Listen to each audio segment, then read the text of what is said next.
제가 사람 믿는 교회 온 지 한 4개월 정도 지난 것 같습니다. 제가 처음 사람 믿는 교회 왔을 때 이 2부 예배를 드렸고 이제 두 번째로 이 예배를 드리는 것 같습니다. 이 귀한 예배 자리에서 하나님의 말씀을 전할 수 있게 되어 너무나 영광으로 생각합니다. 하나님께서 저에게 주신 말씀을 통해서 여러분들과 함께 기쁨으로 나누기를 간절히 바랍니다. 함께 복이 되는 시간이 되었으면 좋겠습니다. 네, 감사합니다.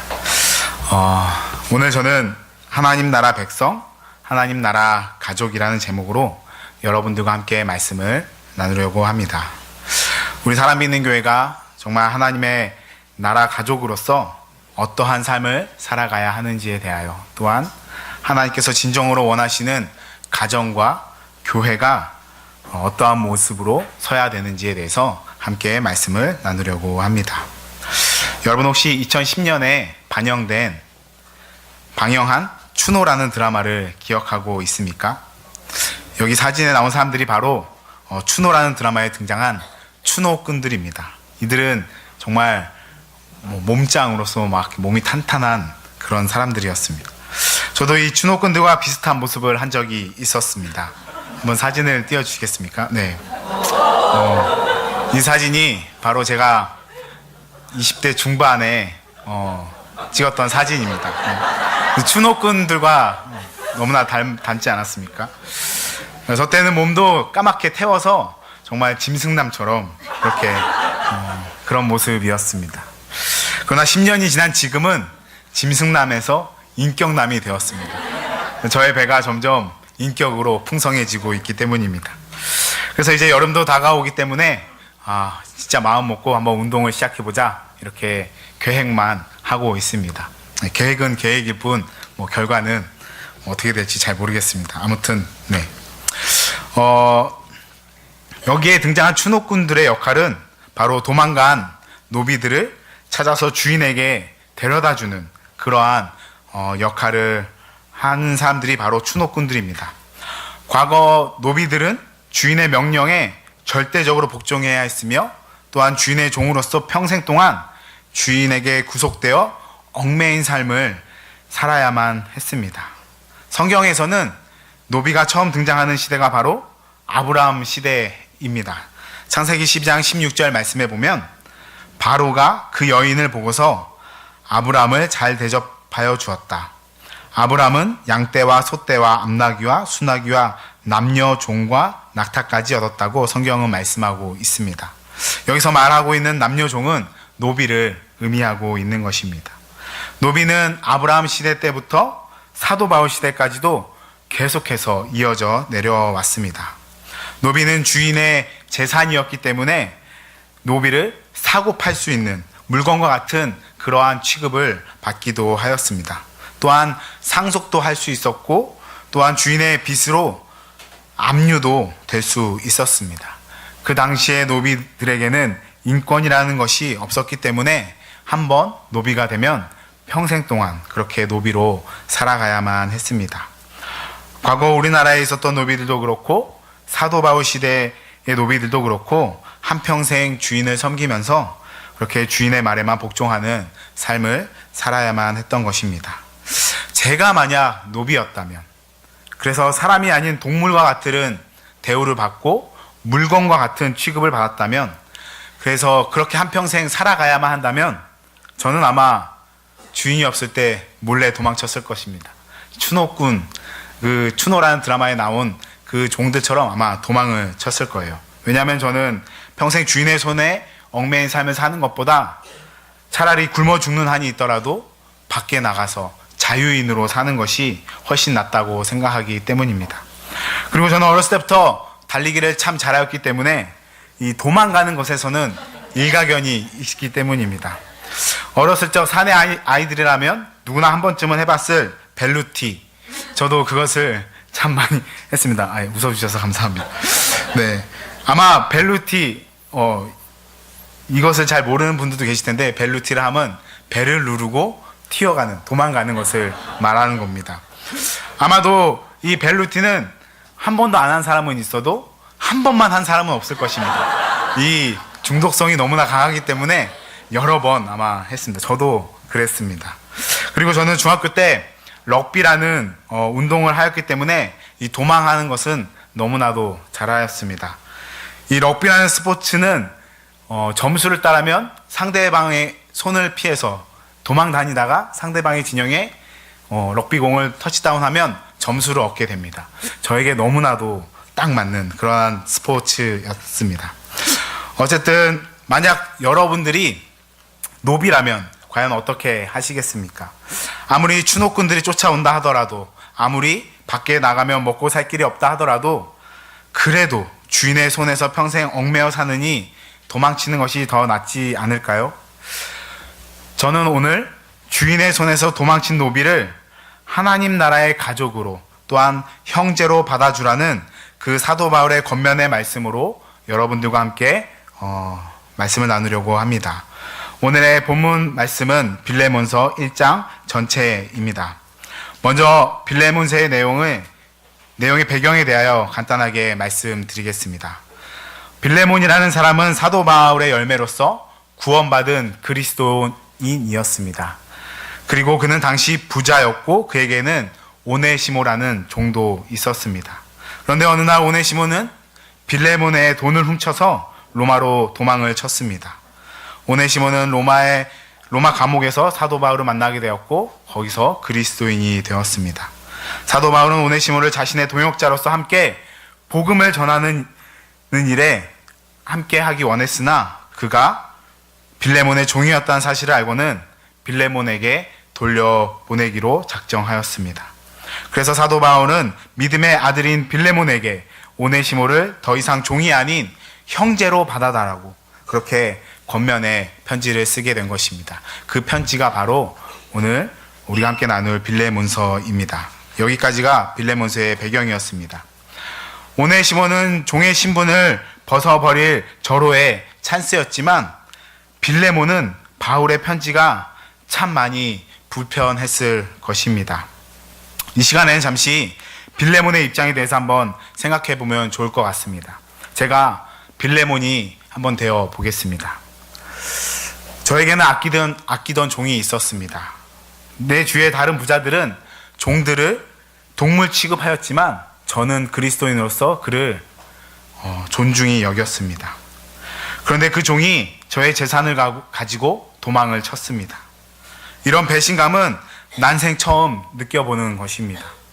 저는 더 이상 다른 사람들을 만날 수가 없습니다. 왜냐하면 저를 보는 사람들마다 저를 비난하기 때문입니다. 너가 종 따위한테 잘해줄 때부터 내가 알아봤어. 종은 그냥 종일 뿐이야. 사람이 아니라고. 종에게 자비란 사치일 뿐이야. 너가 종을 존중해 주니까 종이 너를 우습게 여기고 도망을 갔지. 들리는 얘기로는 너의 재산까지 가지고 도망갔다며? 그리스도인, 자비, 존중 그런 건 다 개나 줘버려. 이러한 비난의 말들이 저를 너무나도 힘들게 합니다. 그런데 저의 영적 아버지이신 사도 바울은 저에게 이 오네시모를 용서해 주라고 그렇게 말합니다. 그리고 그를 형제로 받아주라고 그렇게 말합니다. 여러분, 저는 어떻게 해야 할까요? 만약 여러분들이 빌레몬이라면 어떻게 하시겠습니까? 오네시모를 용서해 주시겠습니까? 배은망덕도 유분수지 어떻게 그를 용서할 수 있겠습니까? 아니 용서를 넘어 어떻게 그 자를 형제로 받아들일 수 있겠습니까? 제가 만약 빌레몬이라면 용서까지는 어떻게든 해보겠는데 그와 함께 형제로 지내는 것은 절대 못할 것 같습니다. 매주 모여서 함께 예배를 드리고 함께 교제를 나누고 또한 함께 식사를 하는 것, 저는 절대로 그렇게는 못할 것 같습니다. 지금 우리가 살고 있는 이 시대에는 종이라는 신분이 없기 때문에 적절한 예가 될지는 모르겠지만 제가 한번 예를 들어보겠습니다. 어느 한 젊은 부부가 있었습니다. 그들은 내 집을 마련하기 위해서 열심히 돈을 모았습니다. 그래서 부동산 공인중개사를 찾아가서 자기의 아름다운 집을 찾아달라고 그렇게 돈을 맡기고 갔습니다. 그런데 그 공의중개사는 그 젊은 부부의 돈을 가지고 도망을 갔습니다. 얼마나 화가 나고 분통이 터지는 일입니까? 어떻게 모은 돈인데 정말 먹고 싶은 것 안 먹고 사고 싶은 거 사지 않고 정말 겨우겨우 1억이라는 큰 돈을 모았는데 그 돈을 가지고 도망을 친 것입니다. 그런데 어느 날 이재기 목사님께서 그 부동산 중개사를 데리고 와서는 이 사람을 용서해주며 형제로 받아주라고 그렇게 말하는 것입니다. 여러분, 그 사람을 쉽게 용서하고 형제로 받아줄 수 있겠습니까? 저는 보자마자 욕을 할 수도 있고 또한 그를 윽박지르면서 내 돈 달라고 그렇게 협박도 할 수 있을 것입니다. 또한 심지어는 폭행까지 아마 가할 수 있을 것 같습니다. 그러나 우리가 할 수 있는 최선의 방법은 아마도 경찰에 신고를 해서 그 사람을 처벌받게 하는 것이 과연 그것이 최선의 방법이라고 생각합니다. 이것이 우리가 할 수 있는 최대한 양보할 수 있는 그러한 일반적인 상식의 선일 것입니다. 그렇다면 빌레몬에게 있어 일반적인 상식의 선은 무엇일까요? 그것은 바로 오네시모를 다른 사람에게 팔아 넘기는 것입니다. 주인의 권한으로 오네시모를 죽기 전까지 때릴 수도 있고 또한 가혹한 형벌을 줄 수도 있고 또한 감옥에 가둘 수 있지만 그렇게 하지 않고 그냥 다른 사람에게 팔아버리는 것이 그가 할 수 있는 최선의 방법일 것입니다. 그것이 바로 빌레몬이 최대한 양보할 수 있는 일반적인 상식의 선일 것입니다. 그런데 사도 바울은 빌레몬에게 오네시모를 용서해 주라고 말합니다. 형제로 받아주라고 권면하고 있습니다. 일반적인 상식의 선을 뛰어넘으라고 말하고 있는 것입니다. 빌레몬서 1장 16절 상반절 말씀입니다. 제가 한번 읽어보도록 하겠습니다. 이제부터는 그는 종으로서가 아니라 종 이상으로 곧 사랑받는 형제로 그대의 곁에 있을 것입니다. 더 이상 종이 아닌 서로 사랑하는 형제의 관계, 이것이 바로 하나님 나라에 사는 백성의 상식인 것입니다. 일반적인 상식의 선을 뛰어넘는 하나님 나라에 사는 백성의 상식인 것입니다. 사도 바울과 빌레몬 또한 오네시모는 모두 하나님 나라에 사는 백성들이었습니다. 예수 그리스도가 왕으로 다스리고 있는 하나님 나라의 백성들인 것입니다. 사도 바울은 하나님 나라의 백성으로서 하나님 나라의 백성인 빌레몬에게 권면하고 있는 것입니다. 다시 한번 말씀드리겠습니다. 이 빌레몬서를 쓴 사도 바울은 하나님 나라의 백성으로서 하나님 나라의 백성인 빌레몬에게 권면하고 있는 것입니다. 사도 바울이 빌레몬에게 오네시모를 용서해주고 형제로 받아주라고 그렇게 당당하게 권면할 수 있었던 이유는 바로 그가 먼저 하나님 나라의 백성답게 살고 있었기 때문입니다. 이 시간 저는 빌레몬서에 나타난 사도 바울의 모습을 통하여 하나님 나라에 사는 백성의 모습은 어떠해야 하는지 그것에 대해서 세 가지로 말씀을 드리도록 하겠습니다. 첫째로 하나님 나라에 사는 백성은 사람을 외모로 차별하지 않습니다. 여기서 외모라 함은 민족, 계급, 학벌, 부 등 모든 것을 다 포함하고 있는 것입니다. 빌레몬서 1장 12절 말씀에 보면 사도 바울은 오네시모를 자신의 마음이라고 그렇게 표현하고 있습니다. 우리가 다 잘 알고 있듯이 오네시모는 종이었습니다. 그리고 사도 바울은 로마의 시민권자였습니다. 그 둘의 신분의 차이는 정말 하늘과 땅만큼 큰 격차가 있는 차이였습니다. 그러나 사도 바울은 오네시모를 자신의 동역자로 자신의 신복으로 그렇게 삼았습니다. 세상에서의 오네시모는 비록 종의 신분이었지만 하나님 나라에서는 형제의 신분이 되었기 때문에 사도 바울은 그를 자신과 동등하게 여겼던 것입니다. 하나님 나라에 사는 백성은 사람을 외모로 차별하지 않습니다. 둘째로 하나님 나라에 사는 백성은 권위적이지 않습니다. 사도 바울은 빌레몬에게 충분히 명령할 수 있는 위치에 있는 사람이었습니다. 그러나 그는 빌레몬에게 명령하지 않고 정중하게 간청을 하였습니다. 빌레몬서 1장 8절 9절 말씀을 다 같이 한번 읽어보도록 하겠습니다. 시작. 그러므로 그리스도 안에서 나는 그대가 마땅히 해야 할 일을 아주 담대하게 명령할 수도 있지만 우리 사이의 사랑 때문에 오히려 그대에게 간청을 하려고 합니다. 나 바울은 이렇게 나이를 많이 먹은 사람이요, 이제는 그리스도를 전하는 일로 또한 갇힌 몸입니다. 사도 바울은 사도라는 그런 막강한 파워로 빌레몬에게 명령할 수 있었습니다. 또한 9절 말씀에 보니까 사도 바울은 빌레몬보다 연장자였습니다. 그리고 결정적으로 빌레몬의 영적 아버지가 바로 사도 바울이었습니다.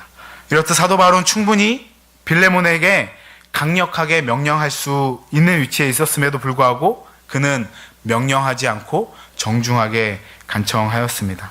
하나님 나라에 사는 백성은 권위적이지 않습니다. 셋째로 하나님 나라에 사는 백성은 대신 갚아주기를 주저하지 않습니다. 사도 바울은 빌레몬에게 오네시모가 빚진 것을 자신이 대신 갚아주겠다고 그렇게 말하였습니다. 빌레몬서 1장 18절 19절 상반절 말씀을 제가 한번 읽어보도록 하겠습니다. 그가 그대에게 잘못한 것이 있거나 빚진 것이 있거든 그것을 내 앞으로 달아놓아 주십시오. 나 바울이 친필로 이것을 씁니다. 내가 그것을 갚아주겠습니다. 비록 오네시모가 빌레몬의 재산을 들고 도망을 쳤지만 사도 바울은 그것을 자신이 대신 갚아주겠다고 그렇게 말하였습니다. 하나님 나라에 사는 백성들은 모두 한 아버지를 둔 형제 자매들이기 때문에 가족이나 마찬가지입니다. 사도 바울은 오네시모를 자신의 형제로 또한 자신의 가족으로 여겼기 때문에 오네시모의 빚을 갚아주겠다고 말한 것입니다. 하나님 나라에 사는 백성은 대신 갚아주기를 주저하지 않습니다. 이렇듯 사도 바울은 하나님 나라의 백성으로서 자신이 먼저 본을 보이고 그런 후에 빌레몬에게 오네시모를 용서하라고 형제로 받아주라고 그렇게 권면하였던 것입니다. 그런데 하나님 나라에 사는 백성의 이 세 가지 모습을 가만히 묵상해 보면 하나님 나라의 왕이신 예수 그리스도가 생각납니다. 우리 예수님은 외모로 사람을 차별하지 않았습니다. 오히려 가난한 자들, 약한 자들, 병든 자들, 소외된 자들을 먼저 찾아가서 그들에게 하나님 나라의 복음을 전했습니다. 또한 권위적이지도 않았습니다. 예수님은 제자들을 향하여 친구라고 말씀해 주셨고 먼저 섬김의 본을 보여주셨을 뿐만 아니라 수많은 사람들에게 먼저 찾아가셔서 그들의 필요를 채워주신 분이 바로 예수님이십니다. 또한 예수님은 대신 갚아주기를 주저하지 않았습니다. 예수님께서는 우리의 죄를 위하여 십자가 사역을 감당하셨습니다. 하늘의 보좌를 버리시고 이 땅에 내려오셔서 우리의 죄를 대신 갚아주셨습니다. 우리는 십자가 사역이 얼마나 고통스러운 것인지 너무나 잘 알고 있습니다. 하지만 예수님께서는 주저하지 않으시고 묵묵히 그 사역을 감당하셨습니다. 사도 바울은 예수님의 그 모습을 바라보며 자신도 똑같이 하나님 나라의 백성다운 삶의 본을 보였는지 모르겠습니다. 그럼 과연 빌레몬은 오네시모를 용서하고 형제로 받아 주었을까요? 교회의 초기 전승에 따르면 오네시모는 에베소 교회의 감독이 되었다고 합니다. 빌레몬은 하나님 나라의 백성으로서 사도 바울의 권면에 온전히 순종하였던 것입니다. 빌레몬이 오네시모를 용서하고 형제로 받아준 것은 절대 쉬운 결정은 아니었을 것입니다. 하지만 그는 하나님 나라의 백성으로서 하나님 나라의 상식에 걸맞는 그러한 행동을 한 것입니다. 예수 그리스도가 왕으로 통치하는 하나님 나라의 상식은 일반 세상에서의 상식과는 전혀 다릅니다. 일반적인 세상의 상식은 세상의 법을 따르는 것입니다. 그러나 하나님 나라의 상식은 바로 하나님의 법을 따르는 것입니다. 하나님의 법은 7번만이 아니라 70번을 7번이라도 용서하는 것입니다. 빌레몬은 하나님 나라의 백성으로서 하나님의 법을 따랐던 것입니다. 저는 우리 사람 믿는 교회가 정말 하나님 나라의 백성으로서 하나님의 법을 따르는 그러한 사람들이 되기를 간절히 바랍니다. 하나님의 법을 따른다는 것은 결코 쉬운 것은 아닙니다. 나를 험담하고 나를 배신하고 나를 힘들게 하는 사람들을 용서한다는 것은 절대 쉬운 것은 아닐 것입니다. 그런 사람들과 함께 예배를 드리고 그런 사람들과 함께 교제를 나누고 그런 사람들과 함께 식사를 한다는 것은 절대 쉬운 것은 아닐 것입니다.